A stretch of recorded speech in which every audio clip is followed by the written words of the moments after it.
जटिलो मुंडी लुंचित केशः काषाय आंबर बहुकृत वेश पश्यन्नपि न च पश्यति मूढ़ उदर निवृत्तम बहुकृत वेश भज गोविंदम गोविंदम भज मूढ़ मते।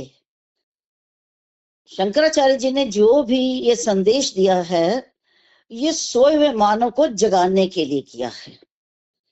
जितना आकर्षण, जितनी तन्मयता, जितनी आसक्ति संसार विषयों के प्रति है, अगर उतने तक ही जीवन केंद्रित रहा तो जो जीवन का परम लक्ष्य है वह अधूरा रह जाएगा।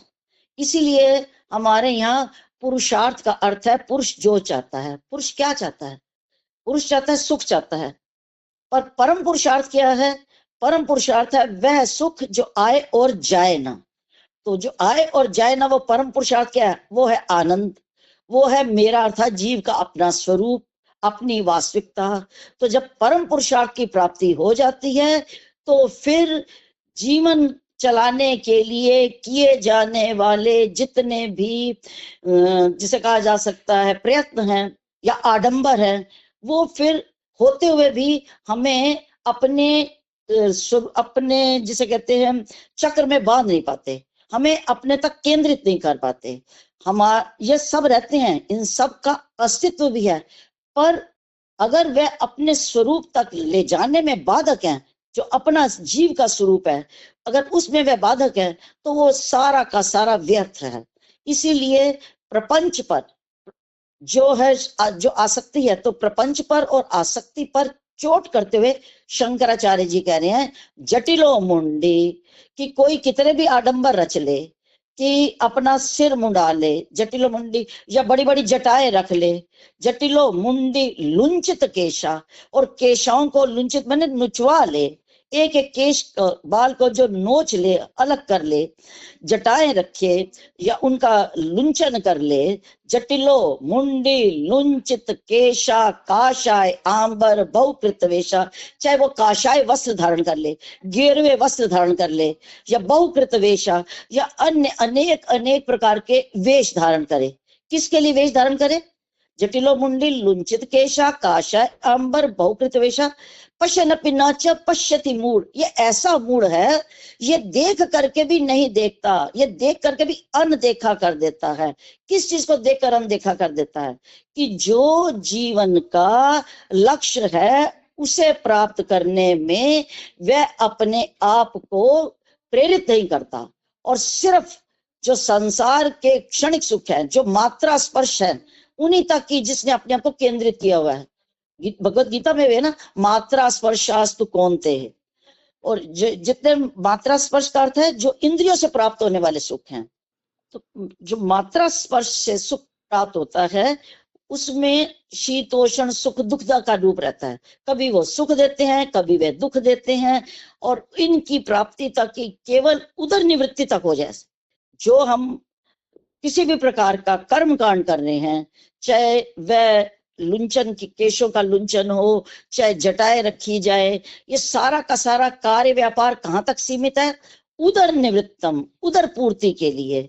बहुकृत वेशा, व्यक्ति या मानव अनेकानेक वेश धारण करता है, अनेक बाणे अपनाता है। तो जो अनेक प्रकार के बाणे धारण कर लिए, किसके लिए किए? सिर्फ केवल उदर पूर्ति के लिए।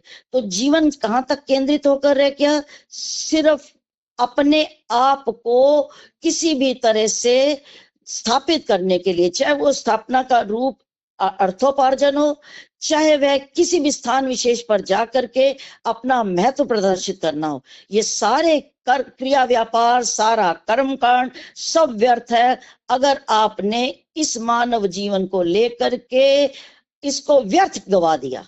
जीवन का अगर लक्ष्य प्राप्त नहीं हुआ तो जीवन किस में समाप्त हो जाएगा? भटकन में समाप्त हो जाएगा। और जीवन का लक्ष्य क्या है? जीवन का लक्ष्य है कि अपने आप को जानना। जो लक्ष्य भेद से चूक गया संधान सफल संधान नहीं, पहचान न पाए निज को ही पहचान सफल पहचान नहीं। जो हमने क्षर संधान किया, अगर वह लक्ष्य का भेदन नहीं करता तो वो व्यर्थ है। इसी तरह से इस जीवन में आकर जो हम कर्म करते हैं, अगर वे कर्म सिर्फ आत्म तृप्ति तक रह जाते हैं, विषय वासनाओं के सेवन तक रह जाते हैं, तो वो कैसा जीवन है? जो लक्ष्य को भेदित नहीं कर पाया, पहचान ना पाए निज को ही, जो अपने आप को ही ना पहचान पाए। पहचान सफल पहचान नहीं, वह पहचान सफल नहीं है। तो वास्तविक पहचान क्या है? ऐ जीव अपने स्वरूप को पहचान, और जो अपने स्वरूप को पहचान लेगा उसे फिर किसी भी प्रकार के पाखंड करने की आवश्यकता नहीं। अपनी उदर पूर्ति के लिए जो अनेक वेश धारण करता है और उसके चकाचौंध में, उसके आडंबर के उस जाल में जो फंस करके वे केवल यहीं तक सीमित रह जाता है, वो करने की फिर उसको आवश्यकता नहीं। जिसने अपनी पहचान, सफल पहचान कर ली, और वो कैसे होगी? वो तभी होगी जब वह गोविंद का भजन करेगा। और गोविंद का भजन करने से क्या होगा? वृत्ति का प्रक्षालन होगा। और जब चित्त का प्रक्षालन हो गया, यही तो जीवन का टोटल है, यही तो जीवन की महत्ता है, यही जीवन है। तो अपने चित्त के प्रक्षालन के लिए अंतःकरण पर पड़े हुए अज्ञान के युग युग के जो संस्कार है, जब तक वे नहीं हटेंगे तब तक आत्मबोध नहीं हो सकता। और बिना आत्मबोध के जो जीवन है, वह जीना और ना जीना एक ही बराबर है। इसीलिए उपनिषद कहता है कि चेद अवेदित असत्यमस्ति, ये मानव का तन लेकर के अगर अपने आप को पहचान लिया तो ये जीवन क्या है? सफल है। और नोचिहद अवेदित, और अगर अपने को नहीं पहचाना तो नष्टि नहीं है, महती विनष्टि है। तो जो बात उपनिषद ने कही, यही बात संधान, सफल संधान के द्वारा भी कही गई है कि जो लक्ष्य से चूक गया वह संधान किसी काम का नहीं। और जो मानव का तन लेकर के अगर अपने आप की पहचान नहीं की तो वह जीवन का होना ना होना एक बराबर है। तो ऐ सोए हुए मानव, तू जाग, और इन सांसों पर जो पहरा लगा हुआ है काल का, इसको देखते हुए अपने आप को परमात्म तत्व की ओर लगा, आत्म स्वरूप की ओर लगा। और जब अपने आप को पहचान लेता है तो ब्रह्मविद ब्रह्ममय भवती हो जाता है। तो ऐ मूढ़, तो अपने जीवन की दिशा को अपने स्वरूप की ओर प्रेरित कर दे, मोड़ दे, तभी तेरे जीवन में सही रूप में सुख और शांति का संचार होगा। यही शंकराचार्य जी इसके माध्यम से हमें कहना चाह रहे हैं।